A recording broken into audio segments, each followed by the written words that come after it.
Vous partez aujourd'hui à Fourkaria. Vous partez aujourd'hui à Soronkoni. La présence d'un grand nombre, d'un grand contingent français dans ces lieux.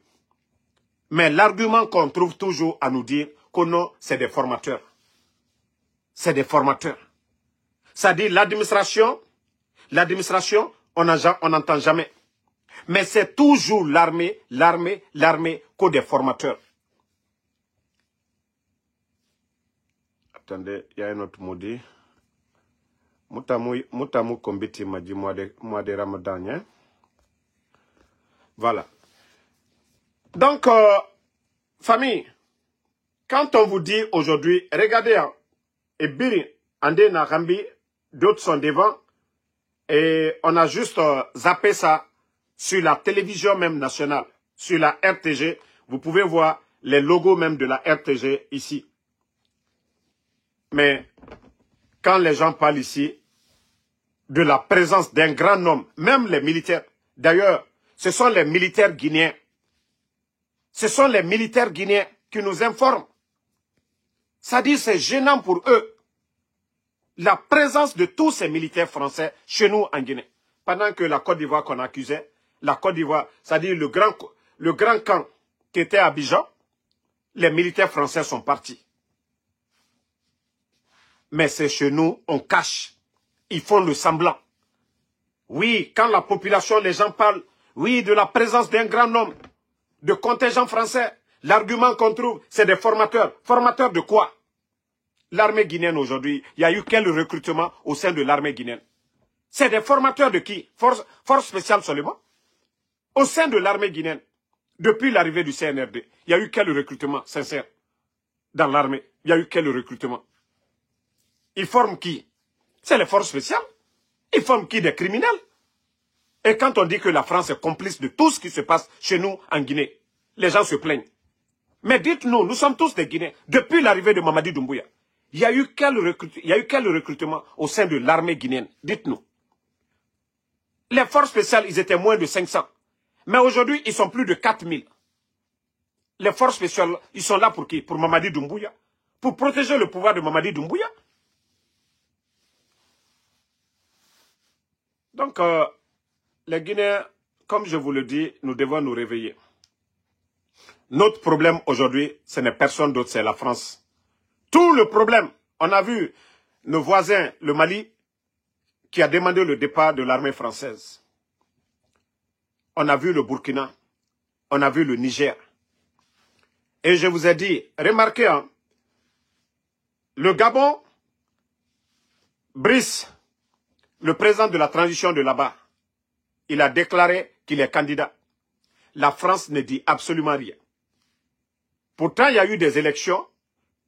Il y a un candidat qui a revendiqué la victoire face à Ali Bongo. Ils ont fait le coup d'État. Et Brice a été reçu du côté de la France plusieurs fois. Mais quand c'est le Mali, quand c'est Assimi Goïta, boum, il y a problème. Quand c'est Ibrahim Traoré, il y a problème. Quand c'est Tchani, il y a problème. Et c'est là que nous devons comprendre. Pendant que Mamadi Doumbouya, aujourd'hui, la Guinée, les médias fermés, les journalistes kidnappés, les activistes kidnappés, des politiciens, c'est-à-dire des partis politiques dissous. Mais la France, vous ne les entendez. C'est-à-dire, jamais parler de la Guinée. Jamais parler de Mamadi. Jamais parler des élections. Quand il s'agit de parler de Ibrahim Traoré, de Assimi Goïta, là, vous allez voir les griffes de la France. Parce que les intérêts de la France sont menacés dans ces pays. Parce que ces pays-là ont compris. Lorsque leur intérêt est protégé. Vous savez, le président Fakonde, est-ce qu'il y a un Guinéen? Est-ce que Mamadi a fait... Le président Fakonde a passé toute sa vie, son enfance, du côté de la France. Il n'y a pas un opposant guinéen qui est plus français que le président Fakonde, je vais dire comme ça. C'est-à-dire plus proche des politiciens français que le président Fakonde. Mais le président Fakonde a privilégié l'intérêt de la Guinée d'abord. Vous vous rappelez tous. Et tout le monde l'a dit. Après la rencontre d'Abidjan, le forum économique d'Abidjan. Et c'est là tous les problèmes du président Alpha Condé a commencé. Quand il a dit coupons le cordon ombilical. Le président ivoirien l'avait dit. Ah, je te rappelle que nous sommes en direct. Le président Alpha Condé l'a dit. J'assume mes propos. que le problème de l'Afrique, c'est les multinationales. Pendant que nos frères, nos pays voisins, sont en train de dire aux gens comment se fait que depuis 60 ans, que nous n'avons pas de formateurs dans notre armée, que toujours ces gens-là sont là. Et ce n'est pas cadeau. Ils sont toujours là, que ce sont des formateurs. 60 ans. Mamadi Doumbouya, qu'on dit qu'il était dans l'armée française, qu'il était légionnaire. Lui ne peut pas former. Il n'y a personne, après 60 ans, dans notre armée, pour former des gens. C'est toujours des gens décomplexés. Décomplexés. Est-ce que la Guinée, dans l'armée, nous n'avons pas de formateurs? Et jusqu'au 21e siècle, jusqu'à présent, nous n'avons pas de gens pour apprendre comment tirer. Et vous allez voir des complexés, des idiots, venir nous dire, non, c'est des formateurs. L'Afrique, on va rester dans ça. C'est les autres qui doivent nous apprendre jusqu'à présent. C'est les autres qui doivent nous apprendre jusqu'à présent. Nous disons que nous sommes indépendants. C'est vrai qu'on peut faire des partenariats. Mais ce n'est pas de la sorte. La présence des militaires français aujourd'hui en Guinée, ça doit nous inquiéter. Les écoles qui sont en train de mettre en place aujourd'hui, je ne sais pas si c'est pétané militaire ou quoi, toutes ces écoles-là ont des conséquences à long terme. Parce que demain, le leader guinéen encore, qui dira même chose comme le président Alpha Condé, les multinationales, et effectivement, c'est ça le problème de l'Afrique aujourd'hui. Mais les Guinéens doivent se poser des questions. Comment le président Alpha Condé, qui était décrié par la France, comment le président Alpha Condé, après Ebola, Covid, comment notre économie se portait bien? Le Burkina aujourd'hui. Je ne soutiens pas de putschistes, mais lorsque vous regardez aujourd'hui le Burkina, il y a des chantiers, il y a des projets. Ibrahim Traoré, c'est pas parce que la France est partie que les Burkinabés n'allaient pas continuer à vivre, mais allez-y, vous allez voir aujourd'hui, il y a eu combien d'usines? Des grands chantiers en cours. Quand vous comparez les chantiers initiés par Ibrahim Traoré et vous prenez Mamadi, je ne parle pas des chantiers qu'il est en train de terminer du président Alpha Condé, vous allez voir un grand écart. Le Burkina même qui est en guerre. Les dépenses de l'État. Mais malgré tout, ils arrivent à faire des grands projets au Burkina par rapport à la Guinée. Parce que les multinationales, les compagnies françaises chez nous sont protégées. Oui. C'est pourquoi jusqu'à présent, ils ne disent rien. Mais le jour que Mamadi, vous avez vu le fils de Idriss Déby, Mamad Déby au Niger, au Tchad plutôt. Vous avez vu au Tchad, quand il a compris, il a demandé le départ de l'armée française. Vous avez vu les critiques. Mais au départ, ils n'ont pas critiqué. Un opposant est mort, ils n'ont rien dit. Rien du tout. C'est lorsque le président du Tchad a demandé le départ de l'armée française, boum, les critiques ont commencé. Je vous ai dit, ces écoles qui se trouvent chez nous aujourd'hui, nos propres frères, ils vont remonter nos propres frères demain contre la Guinée. Le jour qu'un chef d'État dira, non, nous devons nationaliser tel, tel, tel, et que la France n'a plus d'intérêt. Vous allez voir, c'est encore ces jeunes, ce sont ces jeunes-là qui deviendront des officiers demain. C'est eux qui seront au commandement demain. Donc ça sera facile pour eux, comme le cas de Mamadi Doumbouya. Vous avez vu? Si Doumbouya n'était pas commandant des forces spéciales, le coup d'État n'allait pas marcher en Guinée. Combien d'années dans notre histoire, dans notre pays, malgré les tentatives de déstabilisation de la Guinée, après la prise de l'indépendance, mais jamais ils sont parvenus à renverser le feu président, paix à son âme, Ahmed Sékou Touré. Lansana Conté, ça a été pareil. Ils ont tenté partout. Lansana Conté n'a pas été déstabilisé. Qui a fait le coup d'État? Parce que quand vous prenez ce qu'on dit le coup d'État de Dadis, c'était après la mort de feu général Lansana Conté. Ils ont pris le pouvoir. C'est pas, ils n'ont pas enlevé Lansana Conté. Et le cas de Dadis aussi, nous savions tous, oui, il y a eu ce qui s'est passé entre Dadis et Toumba.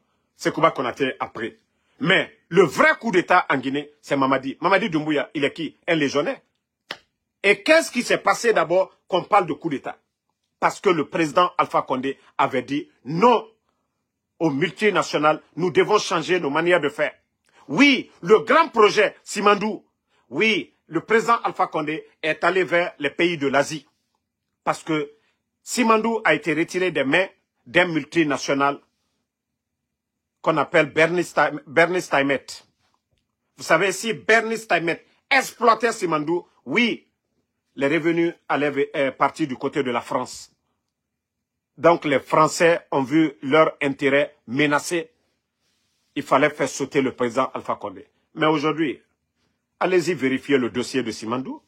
Vous allez comprendre les compagnies, c'est-à-dire les entreprises françaises autour de ce projet. Ils ont leur part.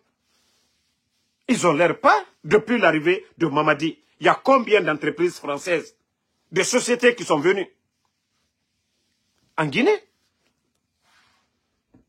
Donc, Amara, vous avez beau mentir vous-même, à travers votre télévision, à travers la RTG, vous avez montré toujours la présence de ces gens. Ils sont nombreux et ils n'étaient pas tous là-bas. Beaucoup sont dans les camps aujourd'hui. Ils sont nombreux dans les camps en Guinée. Ils sont nombreux dans les camps aujourd'hui en Guinée. Comment un pays peut se développer? Vous, chaque fois, c'est vous qui dites, oui, c'est des formateurs, c'est rentré, c'est sorti. Après, vous dites que vous êtes des panafricanistes.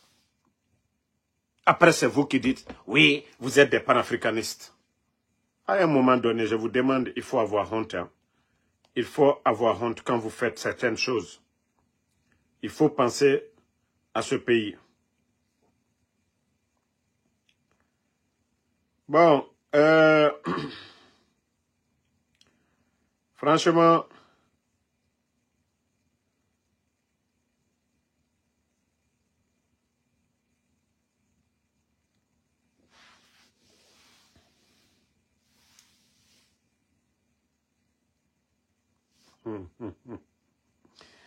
c'est-à-dire, il y a trop de comédie dans ce pays-là.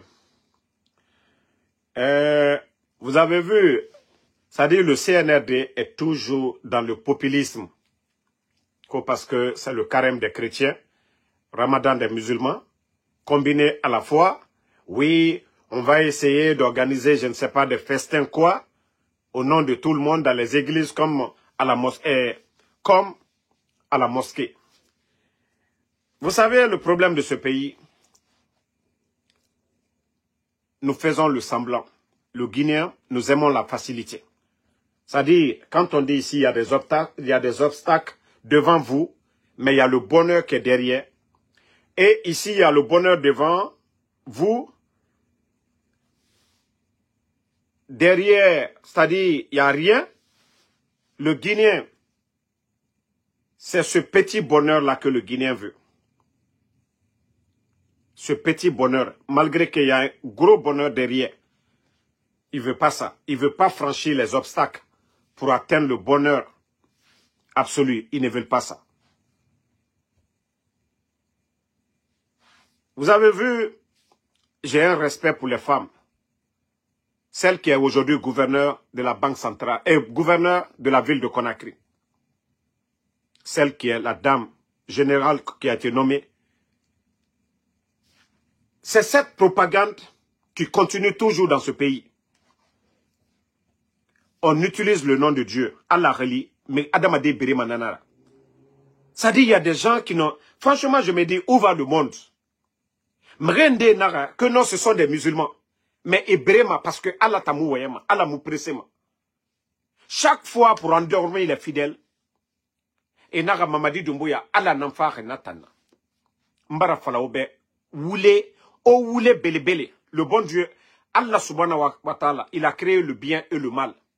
Il nous a laissé le libre choix de faire, c'est-à-dire, moura choix araba entre le bien et le mal. Allah a fait bien créer un firin firi. Guinéen Khamé, Belagé firin, quoi, Nyaï, l'eau et le feu.